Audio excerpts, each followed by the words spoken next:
निकुंज डालमिया भी हमारे साथ स्टूडियो में मौजूद हैं। गुड मॉर्निंग निकुंज, बढ़िया एक्सपायरी हो गई finally. Abhishek ji, so good to see you सुबह सुबह। Thank you sir. डिफरेंट लगते हैं सुबह आप। सुबह थोड़े फ्रेश होते हैं ना। जैसे दिन ढलते हैं फिर वो मार्केट इतना काम के बोझ के मार्केट हम भी चलते हैं। काम के बोझ के तले मार्केट इतना शाम फ्रेश तक मुरझा जाते हैं। मार्केट इतना फ्रेश नहीं लग रहा है। अच्छा, अलग बात बोल रहा हूँ मैं। हाँ थोड़ी डिफरेंट है, स्टांस में बदलाव। देखिए, फ्रेश और फ्रेश का मतलब ये होता है कि आप भैया मंडे मॉर्निंग आप आते हैं, आप ऑफिस आ जाते हैं, आप फ्रेश नहीं होते बिकॉज मंडे ब्लू होता है, मगर काम तो करते हैं ना। तो मैं ये नहीं बोल रहा हूँ कि मार्केट गिरने वाला है, मैं ये बोल रहा हूँ कि मार्केट के अंदर जो विगर था, एक प्रकार का हम देख रहे थे कि भाई आज लो कल बेचो, कल लो परसों बेचो, जो विगर हमने देखा है अप्रैल में कमबैक का और मई के अंदर जो हमने देखा है mid and small cap stocks का, मुझे लगता है कि जून के अंदर मार्केट इतना एक तरफा मूव नहीं देगा। देखिए मार्केट कब चलता है, ट्रिगर, इवेंट, फ्लोज। जून में अजय जी क्या ट्रिगर है बताइए? जून में 2 फेड मीट, एक फेड मीट है हमारी, आरबीआई की मीट है, डेट सीलिंग वाला मामला चल रहा है। यही है 2-3 चीजें। एफएमसी है और बाकी हमारा तो अब एक सारे मैटर्स को एनालाइज करते हैं। क्या डेट सीलिंग क्या यूएस इकोनॉमी डिफॉल्ट करेगी नहीं करेगी? उम्मीद तो कम है। उम्मीद नहीं है, एक तरह का आश्वासन है कि वो डिफॉल्ट नहीं करेगी।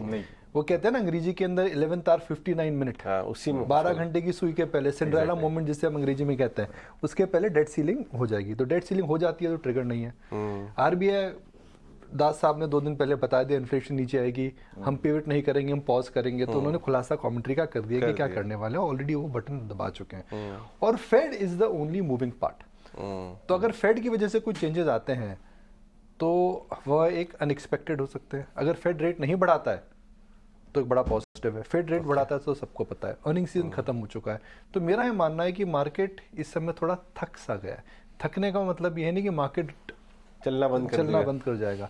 Pace of the rally I think will not be as strong as what we have seen in the month of March, in the month of April and May. मेरा तो नहीं कुछ करना क्या है फिर, क्योंकि अगर मार्केट अगर मान लीजिए स्वदेश देखिए, रोज साइडवेज रहना है, ईटीएन और स्वदेश देखिए क्या करना है, सिंपल ईटीएन और स्वदेश हम रोज बताते रहेंगे क्या करना है। तो जो रिटेलर है वो क्या करें, उनकी दुविधा बढ़ जाती है कि जब एक्शन देखिए बड़े बड़े हैं और आप ये कह रहे हैं कि मार्केट शायद मूव उस तरह से ना करे जो हमने अप्रैल में देखा या मई में देखा, तो फिर स्ट्रेटजी क्या होनी चाहिए? अभिषेक, सबसे पहले आप देखिए लिस्ट ऑफ 52 वीक स्टॉक्स में मिड कैप इंडेक्स ने कल ऑल टाइम हाई बनाया। डिम्पी जी मैं सही बोल रहा हूँ, मिड कैप इंडेक्स ने ऑल टाइम हाई बनाया? कल इंट्राडे बनाया था जी। डिम्पी जी नहीं है क्या अभी? अच्छा पूछा है। तो इंट्राडे में ऑल टाइम हाई बनाया। अब लिस्ट ऑफ 52 वीक हाईज देखिए निफ्टी के अंदर, आईटीसी, ब्रिटानिया, बजाज ऑटो, तीनों में कुछ कनेक्शन नहीं है, तीनों अलग अलग बिजनेसेस हैं। लिस्ट ऑफ तीनों तो मार्केट हाई बना रहा है।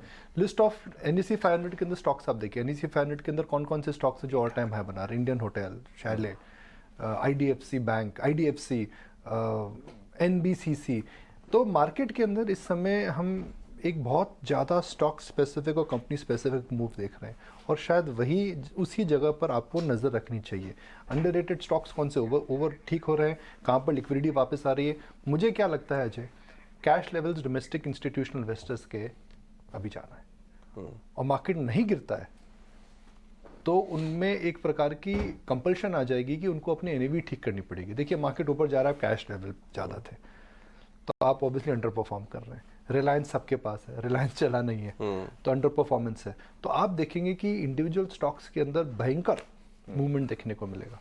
मुझे और लगता है कि जो इतनी कॉन्फ्रेंसेज हो रही है, जेफरीज की दिल्ली में हो रही है, मॉर्गन स्टैनली की हो रही है, कोटक की शायद चालू होने वाली है, तो मुझे लगता है कि इस समय मार्केट जब भी मार्केट रेंज में आ जाता है, जब मार्केट कन्विंस होता है कि नीचे का जो खाना है वह डिफाइंड है, तो हम मार्केट को सेफ जोन में समझते हैं। मार्केट सेफ जोन में है, सेफ जोन के अंदर mid and small cap stocks हमेशा चलते हैं। निकुंज, एक और कोरिलेशन है जो आपसे मैं समझना चाहूंगा, बिकॉज मैक्रो आप अच्छे से डिकोड करते हैं। एक तरफ डॉलर इंडेक्स 104 का है, हम देख रहे हैं रुपया वीक हो रहा है, एफआईआईज ने 21 दिन में 20 दिन बाय किया यहाँ पे, तो इसको कैसे समझें और क्या यहाँ से कोई अपॉर्चुनिटी इमर्ज हो रही है? देखिए डॉलर इंडेक्स और इंडियन रुपी का कोरिलेशन 1 to 1 कभी नहीं होता है। डॉलर इंडेक्स एक प्रकार की बास्केट होती है जिसके अंदर कई करेंसीज होती हैं, उसके अंदर यूरो का जो भागीदारी है 50% है। तो डॉलर इंडेक्स का जो मूवमेंट रहेगा हमेशा यूरो पर निर्भर ज़्यादा करता है। तो डॉलर इंडेक्स से 1-on-1 कोरिलेशन नहीं है। इस साल एक जो बड़ा कोरिलेशन ब्रेक हुआ है, सदियों पुराना ऐतिहासिक कोरिलेशन, वो है कि डॉलर इंडेक्स की वीकनेस और कमोडिटी स्ट्रेंथ। इस बार नहीं हुआ है। हम अक्सर जो पढ़ते थे पुराना डेटा, कहते हैं ना लोक कथा है कि वो लोक कथा है कि डॉलर इंडेक्स नीचे जाएगा, इमर्जिंग मार्केट ऊपर जाएगा और उसकी वजह से चेंजेस होंगे। ऐसा नहीं हुआ इस समय। रुपये की वीकनेस मेरे को नहीं लगता है कि कोई ट्रेंड बहुत बड़ा घबराने वाला है। मुझे लगता है कि रिजर्व बैंक ऑफ इंडिया ने अपना बफर करा है। तो Reserve Bank of India market में एक्टिव नहीं था। देखिए reserve Bank of India market की वॉलेटिलिटी कंट्रोल करता है। थोड़ी फ्लोज में कमी तो आई है, भली मतलब जो बड़े एफडीआई फ्लोज हैं या फिर जो पी के फ्लोज आते थे, कौन सी अपनी बड़ी पी की 4-5 बिलियन डॉलर की डील देखिए, कुछ नहीं हो रहा है अभी, तो फ्लोज तो कम हुए हैं।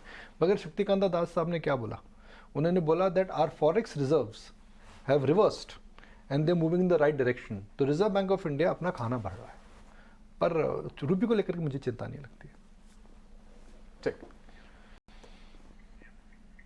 बिल्कुल निकुंज, सेक्टर स्पेसिफिक अगर एक्शन की बात करें तो एक तरफ है एफएमसीजी जिसमें कि अब बाइंग नजर आ रही, लगातार 4 दिनों से तेजी है, और वहीं दूसरी तरफ पीएसयू बैंक जो कि काफी ज्यादा चले थे बीच में और आज की डेट में वो सबसे बड़े लेगार्ड्स हैं। ये दो सेक्टर पर क्या व्यू बन रहा है आपका? देखिए मेरे हिसाब से अर्बन एफएमसीजी में ज़्यादा नज़र रखनी चाहिए, बिकॉज अर्बन एफएमसीजी इस समय ऐसे फॉर एग्जांपल हम अर्बन एफएमसीजी क्या होता है, अर्बन एफएमसीजी होता है जैसे सूला एक कंपनी हो गई, मैं उदाहरण के लिए बात कर रहा हूँ, it is not a rural FMCG company, it is a urban FMCG company. Urban FMCG companies में ध्यान रखिए, अर्बन डिस्क्रेशनरी में ध्यान रखिए। एफएमसीजी में समस्या ये है कि एफएमसीजी महंगे हैं और महंगे स्टॉक्स बियॉन्ड अ पॉइंट और महंगे नहीं हो सकते हैं। तो कंज्यूमर स्टेपल्स में केवल आईटीसी अच्छा है, ब्रिटानिया ऑलरेडी चल चुका है, एचयूएल मेरे हिसाब से भारी भरकम है, तो वहाँ मुझे ज़्यादा स्कोप नहीं लगता है। इमामी के नंबर अच्छे आए थे और इमामी की कमेंट्री अच्छी है, तो इमामी की कमेंट्री के बाद हो सकता है इमामी में कुछ नज़र देखने को मिले। मगर 2 कंपनियों जो मेरे रडार पर हैं, एक तो हीरो मोटोकॉर्प बड़ी बाइक ला रहे हैं, आयशर को चैलेंज कर रहे हैं। आयशर की जो किसके पास बड़ी बाइक है यहाँ पे 350 सीसी, आपके पास है अभिषेक जी? हाँ, आई ओन आरी ना, जो आरी को चैलेंज करने का ट्राई कर रहे हैं। जहाँ तक मुझे पता है आरी का जो प्राइस रेंज है वो 195 से करीब 270 है।